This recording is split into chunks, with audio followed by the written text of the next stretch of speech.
Also, bevor ich jetzt erzähle, sage ich kurz, wo wir hinfahren. Wir fahren jetzt nach Krems zum Flugplatz und gehen Fallschirmspringen. Vielleicht ist das unsere letzte Autofahrt, Nadja.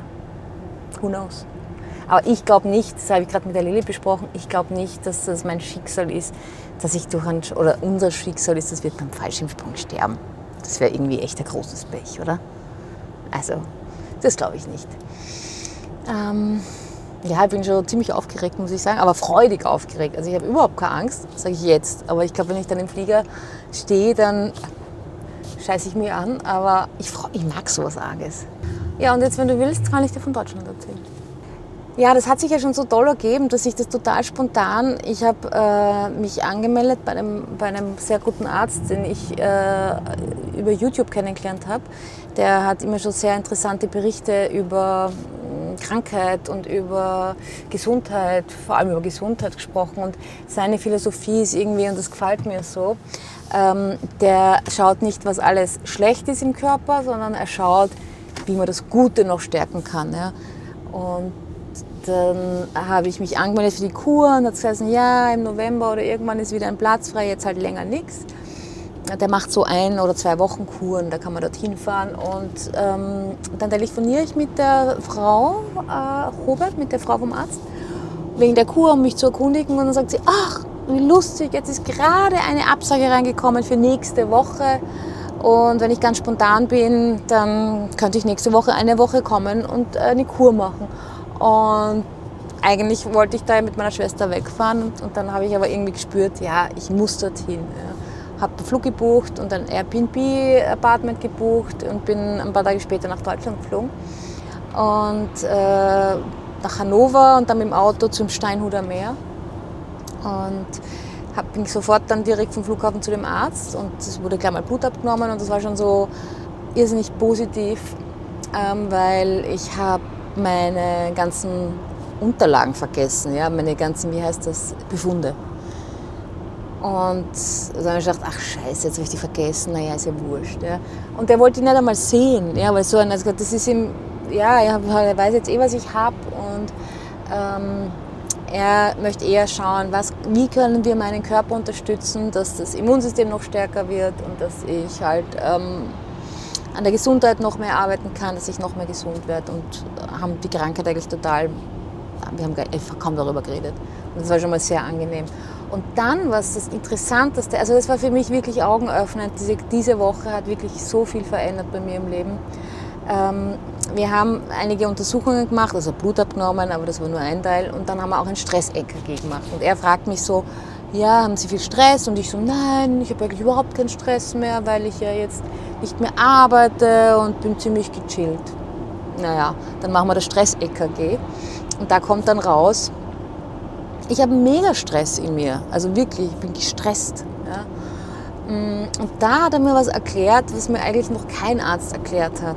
Und hat gesagt, wenn der Vagusnerv, ja, der Vagusnerv, das ist Parasympathikus und Sympathikus, der eine ist eben das Kampf und das andere ist Flucht. Das sind, ich weiß nicht, ob das bekannt ist. Und der Vagusnerv ist ganz, ganz wichtig zur Heilung.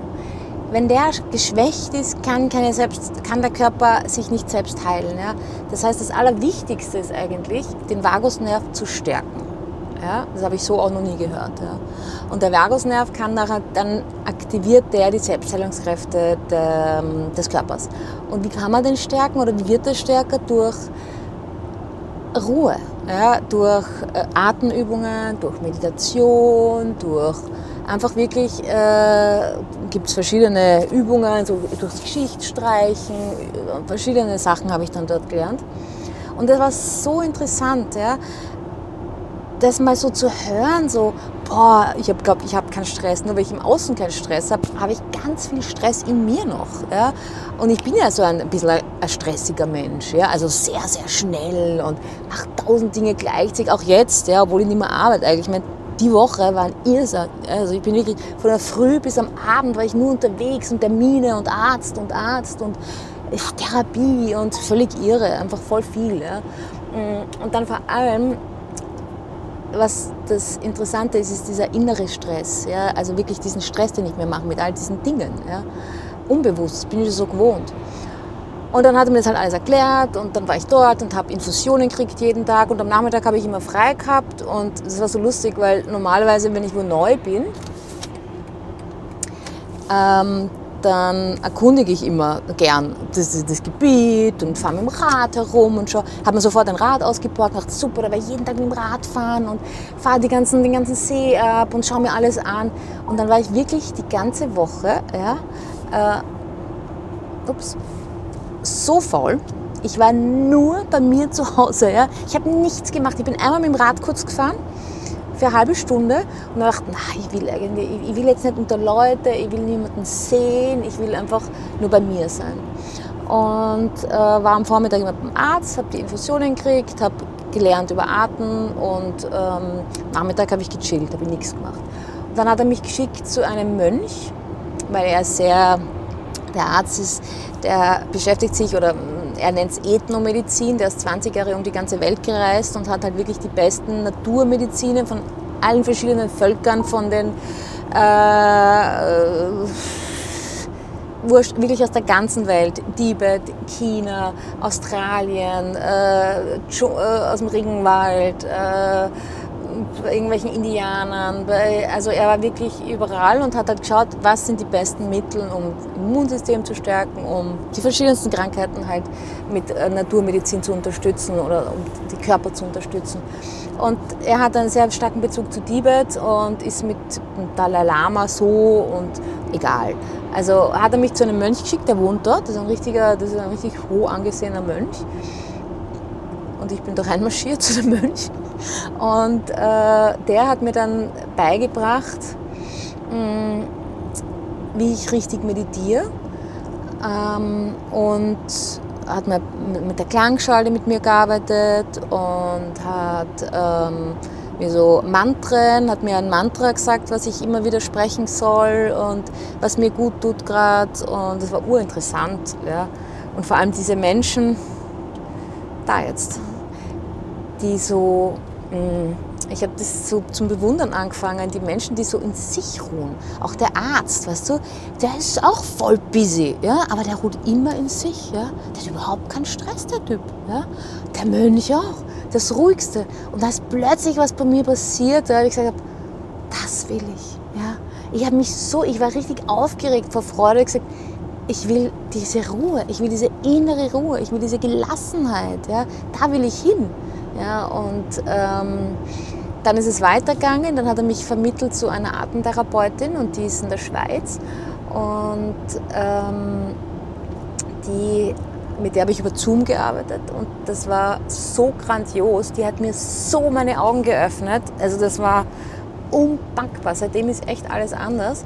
Ich erzähle ein bisschen so, sie hat am Telefon zuerst, sie hat gesagt, sie möchte zuerst eine halbe Stunde am Telefon und dann erst per Zoom, weil am Telefon hört sie so viel, da kann sie sich besser auf mich konzentrieren irgendwie. Und dann fragt sie nur so über die Kindheit und so konnte ich so, nein, ich bin, erzähle halt so ein bisschen über mich und dass ich ein sehr positiver Mensch bin und dass ich mit Krisen gut umgehen kann und dann sagt sie gleich einmal, stopp. Ja. Und sagt mir so quasi, das ist alles Bullshit, ja, also wirklich so Bullshit. Was steckt denn alles in dieser positiven Art und ich kann mit allem so gut umgehen. Ganz viel Trauer, ganz viel Verletzung, ganz viel, irgendwelche Emotionen, die ich halt abgedrängt habe. Ja. Und mein Schlüssel oder mein Weg war halt mein ganzes Leben immer das, es ist alles gut und positiv, dahinter stecken aber ganz viele unterdrückte Gefühle. Und ich bin so, in dem Moment bin ich so wütend worden und aggressiv auf diese Frau, dass ich mir wirklich gedacht habe, mit der arbeite ich nicht mehr. Ja, was fällt dir ein? Die sagt mir, ich habe mein Leben lang mir nur was vorgemacht. Das hat mich so getroffen am Anfang, ja, weil sie halt genau den Punkt getroffen hat auch. Das war irre. Ja, und ich war richtig so blöde Kuh. Ja. Also was fällt dir ein, so was zu sagen? Und dann habe ich das Spannendste überhaupt bei ihr gelernt, ist das, weil ich gesagt habe, wie merkt sie das oder warum sagt sie das jetzt? Ja? Und sie sagt, sie hört mir nur zu und hört meinen Atem. Ja? Und hat gesagt, wenn ich so rede, ja, ich atme kaum.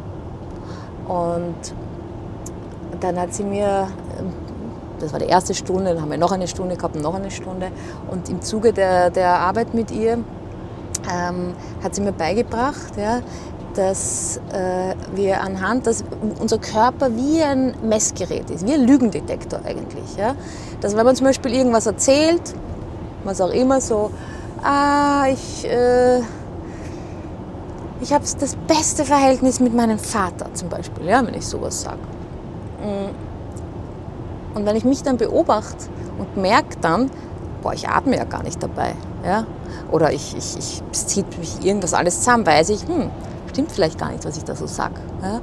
Und so habe ich jetzt gelernt oder lerne gerade und übe das die ganze Zeit, dass man alles quasi, wenn man sich beobachtet, den Atem beobachtet und sich spürt, ja, dass man niemand mehr im Außen braucht, zu fragen, was meinst du ist gut für mich, welche Ernährung ist gut für mich, welche Menschen sind gut für mich, welche Therapie wäre die beste, dass wir alles in uns haben und der Körper ganz genau uns zeigt, ist es gut für uns oder ist es nicht gut für uns. Verstehst du, was ich meine? Und das war so für mich, das war so, ich weiß auch nicht, so augenöffnend, ja, war diese Frau. Ja. Zum einen eben dieses immer, ja, ich bin ja so positiv und ja, und was da dahinter steckt. Und plötzlich hat das bei mir auch was gemacht, dass ich viel sanfter zu mir geworden bin. Ja. Nicht mehr so streng zu mir, nicht mehr so, so hart, ja, sondern plötzlich habe ich bei allem gedacht, ja, das habe ich vielleicht noch nicht so toll und das ist ja wurscht, ja, ich habe ja alle Zeit der Welt, alles zu ändern, wenn ich will. Einfach so, das hat wahnsinnig viel Druck rausgenommen, ich weiß auch nicht, ich kann es nicht beschreiben. Ja. Und jetzt spiele ich immer das Spüre-Spiel, nenne ich es. Und da kann ich zum Beispiel, wenn eine Person ist und ich möchte spüren, wie fühlt sich die an, mache ich kurz die Augen einfach nur zu und spüre, zieht sich mein Körper zusammen, ja, oder geht's auf? Ist mein Atem, atme ich oder stockt der kurz? Ja? Und wenn man das einmal gespürt hat, dann ist das genialste Tool und Werkzeug, was man hat, ja? Weil man alles spüren kann. Und jetzt bin ich halt total, jetzt mache ich in der Früh immer so Übungen, Atemübungen und versuche einfach wirklich auch im Alltag viel bewusster zu sein. Ja? Und das gefällt mir so. Du würdest die auch toll finden, die Atemtherapeutin, ja? Weil die sagt, die so wie du, was du ja auch immer sagst, du dieses, warte mal, jetzt muss ich darüber fahren, die haltet überhaupt nichts von Konzepten und von, das darf man nicht und das soll man machen und man muss in der Früh eine halbe Stunde meditieren und dann muss man eine halbe Stunde Atemübungen machen und sie sagt, nein, in den Alltag integrieren. Ja? Das ist ein Blödsinn, wenn man eine Stunde in der Früh irgendwas macht und den ganzen restlichen Tag eigentlich, bin ich jetzt falsch gefahren? Ja, und irgendwie seit das alles, also jetzt arbeite ich regelmäßig mit der Atemtherapeutin, die ist jedes Mal so, das ist so krass, was da immer passiert. Ja? Das ist so spannend, ja? Weil ich habe nach dem ersten Hoch, ja, wie sie mir die Augen geöffnet hat, ja, und wie ich angefangen habe zu spüren und da war ich so euphorisch und so aufgeregt, so positiv, denke mal, Wahnsinn, das ist der Schlüssel, ja. Das hat mir gefehlt auf meinem Heilweg, ja. Das hat mir bei der Heilung gefehlt. Ich renne zu 1000 Ärzten, zu 1000 Therapien, mache Ozon, mache das, mache jenes, tu das. Aber das Allerwichtigste, ja, habe ich nicht gemacht, die innere Ruhe. Ja. Da habe ich mir immer, ja, ich habe meditiert und ich habe so ein paar Übungen gemacht, aber immer mit so einem, nie mit dieser Ruhe, nie mit dieser Gelassenheit. Ja. Ich habe es gemacht, weil ich gewusst habe im Kopf, ist gut, wenn ich das mache. Ist wichtig, wenn ich das mache. Aber ich habe es nicht gespürt, ich habe es nicht gelebt, ich habe es nicht ausgefühlt. Ja. Und jetzt, ist schön da, Krems. Und jetzt hat sich das alles irgendwie komplett geändert. Ja. Jetzt traue ich all diese Konzepte über Bord und spüre einfach nur. Und nach dem ersten Hoch, ja, das hat sie mir auch alles erklärt, weil das ist so spannend auch, ja, wie so im Leben diese Wellen sind. Ja. Das sind die Wellen, sind immer Wellen. Ja. Und sie hat mir schon damals gesagt, beim ersten Mal, meistens ist es so, dass man euphorisch ist und sich toll fühlt und dann werden die Symptome oder die irgendwelche alten Muster noch mal viel stärker und viel krasser. Ja, das ist so normal, sagt sie. Und ich habe mir gedacht, nee, ich will das nicht haben. Ja. Und die Woche war wirklich so. Ja. Am Anfang so, wow, geil, spüren. Mein ganzes Leben ändert sich, es ist unpackbar. Ja. Und dann so, boah, ich spüre gar nichts mehr. Ja, so, boah, ich kann das ja gar nicht. So ein Bullshit, ja. Warm herumheulen, ja, innerlich. Und dann dachte ich, das ist ein Blödsinn, ich schaffe das alles nicht. Und sowas, ja, so halt. Dann habe ich wieder einen Termin gehabt mit ihr, Gott sei Dank. Und sie hat gesagt, großartig, ja, das ist ganz normal, das ist alles gut. Ja. Und ja, es ist alles, es ist wirklich, das ist der Schlüssel zu meiner Gesundheit. Ja, das weiß ich jetzt. Meine innere Unruhe, das Getriebensein, dieses, weißt du, das ist in meiner ganzen Familie so, also in meiner Ursprungsfamilie so, bei all meinen Geschwistern so. Bei meinem Vater ist so, mein Vater ist jetzt über 70, weiß nicht, der ist auch so einer, der tut und der geht da und der ist in der Politik und der ist dann noch bei der Gemeinde und dann ist er dort und da und macht und so ein Macher und meine Mutter war genauso, immer tun. Mein Bruder, meine Schwester, wir sind alles so aber weißt du, da ist ja irgendwas, von irgendwas laufen wir davon.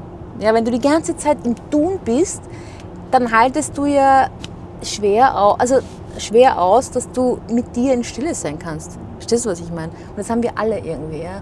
Und das ist unser großes Thema. Und da jetzt dahinter zu schauen, was ist da versteckt eigentlich, ja?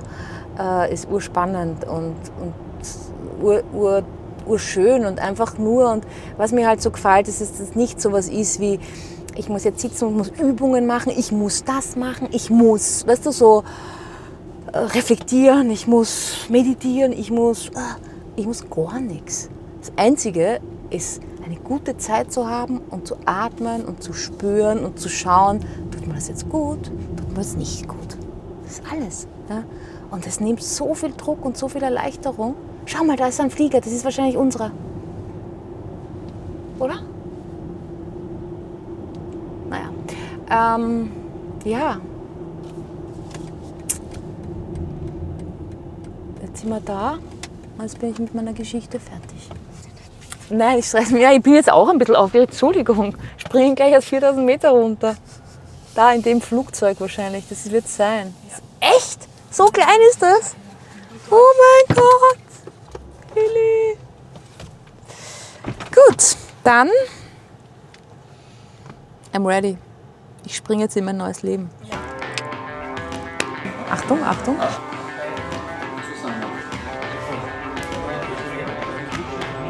Raus, dann fährst du raus. Deine Hand kommt dann immer wieder da hin.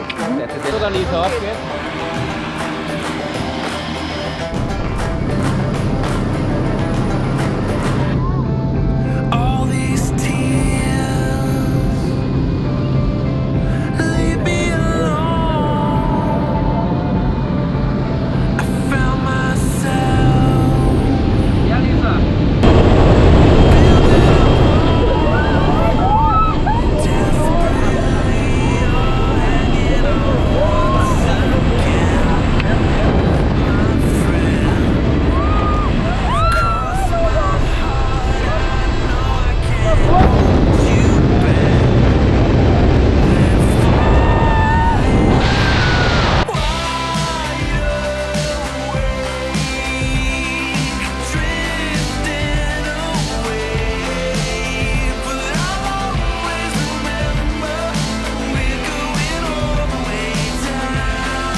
Schön ist gegangen, nichts ist geschehen, oder? Kann man öfters machen. Ja, das ist Super. geil. Hallo, na wie war's? Wir haben es überlebt. gedacht, das ist schon krass, aus dem Flieger da rausspringen und so und freier Fall und boah, also war schon zwischendurch am echt gedacht, so, boah, org, ja, also puh. Na, ist schon sehr schön, es ist schon schön, das Fliegen und so. Aber ich hab's echt, das auf dem Flugzeug raus, boah, das ist so krass. Zuerst ist die Nadja und wie die Nadja gesprungen ist, das war für mich so schier schon. Sag mal, oh mein Gott, weil dein Gesicht, du warst so verzweifelt. Und dann der haut sie einfach raus. Und dann die Lilly, das ist alles so schnell gegangen. Und ich war die dritte und musste rüberrutschen. Und war, nein, ich kann nicht. Und dann hat er mich schon raus und dann bin ich schon geflogen. Also, es ist schon sehr krass. Also, boah. Aber es ist mega geil. Also. Wahnsinn, das ist jetzt mutig.